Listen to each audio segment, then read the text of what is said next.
human beings, Power Gamer here, and apparently adding a sidekick is a great way to stay relevant, so everyone please give a warm welcome to my new friend, Titalist. Oh, right. He goes by T for short. Sonic the Hedgehog 2, a great way to show what happens when you put a number after a title. Oh, it's the second one. One of the most acclaimed video game sequels of all time, to this day regarded as one of, if not the best Sonic game ever made. But fan favorite sequels don't just sprout up out of nowhere, do they, T? Yeah. He gets it. After the first Sonic game lit up sales charts, Sega quickly began work on a sequel. Unfortunately, the creator of Sonic, Yuji Naka, left Sega after salary disagreements, so an American developer named Mark Cerny established an American branch of Sega called Sega Technical Institute, or STI. How the hell did nobody see any issues with that name? Cerny went to visit Yuji Naka in Japan, and after listening to his issues, convinced him to join STI.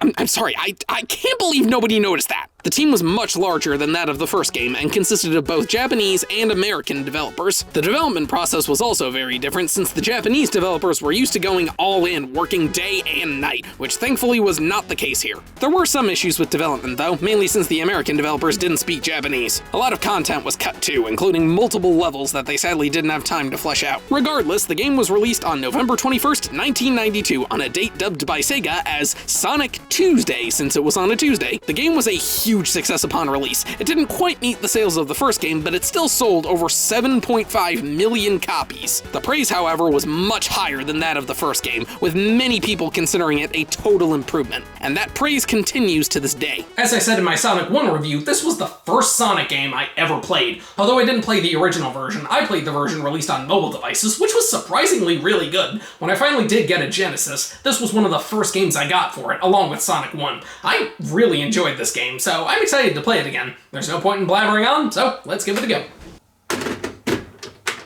Dr. Robotnik has returned, and once again seeks the power of the 7 Chaos Emeralds. Yes, 7. They added one more in this game. I don't know why, but it doesn't really matter. While last time he didn't have a clear use for the Chaos Emeralds, this time he wants to use them to power his space station known as the Death Egg. He once again traps animals in robot suits, so Sonic sets out to stop him along with his new friend and sidekick, a two-tailed fox named Miles Prower. Get it? Or Tails, as they call him. Again, simple story, but it works. The graphics have been improved quite a bit from the last game. There's a lot more detail, the colors are more saturated, and there's still a solid amount of animation. It's a really good looking game, and the music is just as good as the first game, if not better. I love this game's soundtrack. Every song is great. Now let's get to the gameplay. At its core, it's the same. You run and jump to reach the end of the level. Speed is still a core part of the game, and there's once again expansive levels that give you multiple ways to reach the end. You still collect rings, which serve as your health, and all the power-ups from the last game make a return. There are, however, two new additions that really shake up the game. The first is the new Spin Dash ability.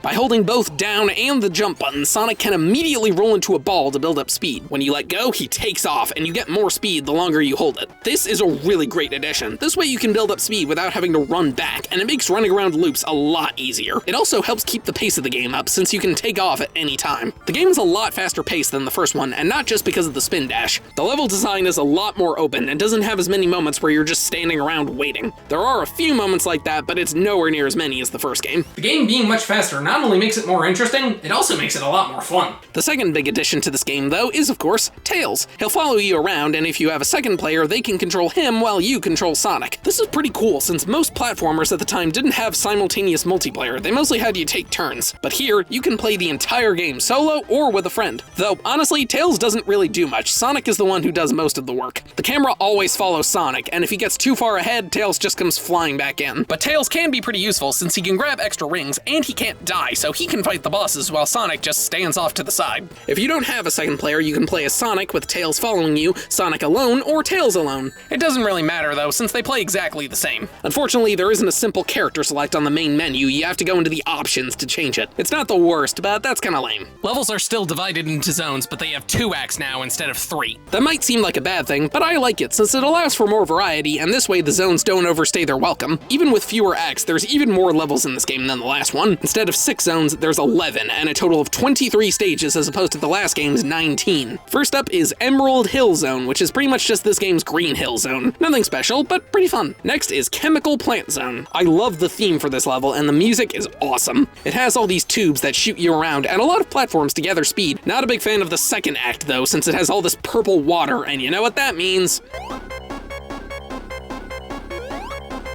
Also, this part with the blocks stinks because... Really? Aquatic Ruin Zone. I don't like this one. Again, it has a lot of water, but that's not the biggest problem. It's these enemies that come out of nowhere. How was I supposed to see that coming? I would say this is my least favorite level, but we'll get to that in a minute. Casino Night Zone. Definitely one of the fan favorite levels, and I like it. It's pretty fun. It looks great, and it's filled with all these bumpers and pinball levers. You can even jump in these things to activate a ring slot machine. I hope you don't have a gambling addiction, or you'll be here for a while. Moving on to Hilltop Zone, you have to avoid all this lava, and watch out for this. Mystic Cave Zone. I love the way this level looks, but god, these enemies can be a pain. Also, there's this pit that's inescapable if you fall in it. Oil Ocean Zone. This is a fun one. It looks really cool, and I like how the oil doesn't kill you immediately. That's nice. I just hate to see what happens if you lit it on fire. Next up is Metropolis Zone, and this level can This is hands down the worst level in the game. It is home to some of the cheapest and most bullshit level design and enemy placement I have ever seen. You have to run on these spinning gears and avoid these spike blocks, and so many of these things are placed in stupid locations. Not to mention, it is home to some of the most irritating enemies in Sonic history. First is these starfish things called Asterons. They explode and shoot spikes in 5 different directions, and if you're not prepared or lined up correctly, you're doomed. Second is these crabs called shell crafters. They can only be damaged from the back, so you have to jump over them, and they're almost always placed right below a ceiling. And third is these mantis guys called slicers, which aren't too bad in of themselves. They shoot these blades at you, and after that, they just stand there. The problem is they're everywhere, and they're placed in such cheap and shitty locations that many times damage is completely unavoidable. I hate these assholes. This level also goes on for 3 acts instead of 2, so that makes it even more annoying. This level might be worse than Labyrinth Zone. I'm not exaggerating. This level. Okay, now that I got that out of my system, let's move on. Sky Chase Zone. You control Sonic on the Tornado, which is Tails' plane, and avoid enemies. Don't worry, you can't fall off the plane. Honestly, this level's kinda pointless, and it's only 1 act. And finally, Wing Fortress Zone. This level's also only 1 act, and it's intense. The level starts with the tornado getting shot down, so you not only have to jump off immediately, but Tails is gone for the whole thing. There are lots of moments where you can fall to your doom, and lots of enemies to watch out for. A word of advice, you can use this platform to jump up and skip part of the level. Once again, you can collect the Chaos Emeralds by beating bonus levels. Only instead of jumping in a giant ring, you find them by passing through a checkpoint when you have at least 50 rings. Doing so causes these sparkles to appear, and jumping into them takes you to the bonus stage. The bonus stages have you run through this half pipe while collecting as many rings as possible. You also have to watch out for these mines, because if you hit one, you lose 10 rings. Each one is split into 3 different sections, and if you don't have enough rings to pass, you fail. I don't like these bonus levels. While the 3D is impressive for the time, it's insanely hard to know what's up ahead and get to the right place in time. Especially since so many of these courses have a bunch of turns which serve no purpose other than to obstruct your view. And don't bother trying to go through them without someone controlling Tails. It's nearly impossible since he'll hit the mines constantly. Come on, it's right there, just grab it! It takes an insane amount of trial and error to get through these. I mean, they are better than the bonus stages in the last game since I actually know what I'm doing, so at least it has that going for it. Unlike the first game though, there's actually a reason to go after the Chaos Emeralds. If you collect them all, you gain the ability to transform into Super Sonic. If you collect 50 rings and then jump, Sonic becomes a glowing, unstoppable force of destruction. You move faster, jump higher, and destroy any enemy you come into contact with. The only things that can kill you are pits, drowning, and getting crushed. Your rings slowly deplete over time, and you turn back to normal when you run out, but you'll likely collect so many of them this will only be an issue during boss fights. Tails doesn't have a super form though, so he can't even enter the bonus levels. Super Sonic is awesome, and a great reward for getting all the Chaos Emeralds. I wish I could do something like that in real life. I would not recommend going for the Chaos Emeralds on your first playthrough though. Not only because you're not gonna get them all unless you're amazing at the bonus levels, but because entering a bonus level resets your ring count, so it becomes a lot harder to get extra lives, and in some cases it can kill you. Thankfully, the game is much more fair than the last one, so you probably won't get as many game overs. Honestly, I don't have too many issues with this game, aside from Metropolis Zone. I did have the game freeze on me a couple of times, so I had to start all over again, which was a pain, and I fell through this platform, but for the most part, I got through this game fairly comfortably. It's still hard at times, but I played enough to know what I'm doing, and the challenge doesn't feel as cheap as the last game. Well, that is, except for moments like these.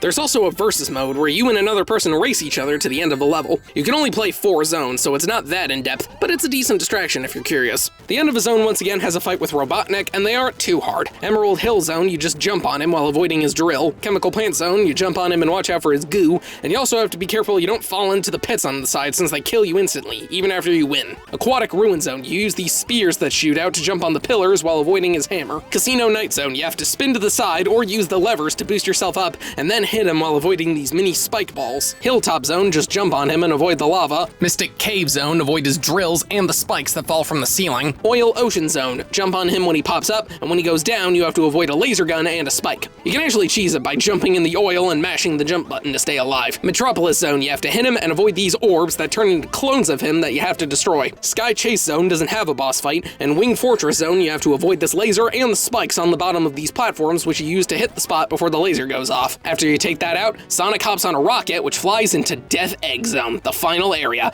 Like the last game, all there is the final boss. And also like the last game, there are no rings! Seriously, why do they keep doing this? There's actually 2 bosses. First is Mechasonic, which can only be damaged from the front. After you destroy him, Eggman manages to outrun Sonic, still don't know how that works, and hops inside the Death Egg Robot. This thing is a beast. You can only hit it on the body. Touching anything else kills you instantly. It either shoots its arms out or launches these bombs at you, and you have to hit it 12 times in order to destroy it. It's brutal, and you have to get the timing down perfectly, but once you do, man is it satisfying. Once you destroy it, the Death Egg starts to blow up, and Sonic escapes. If you didn't get all the emeralds, Tails flies in and catches Sonic in his plane. If you beat it with Tails, it's the same thing, only Sonic's in the plane. And if you got all the Chaos Emeralds as Sonic, he becomes Super Sonic and saves himself. Honestly, I think the other version is better.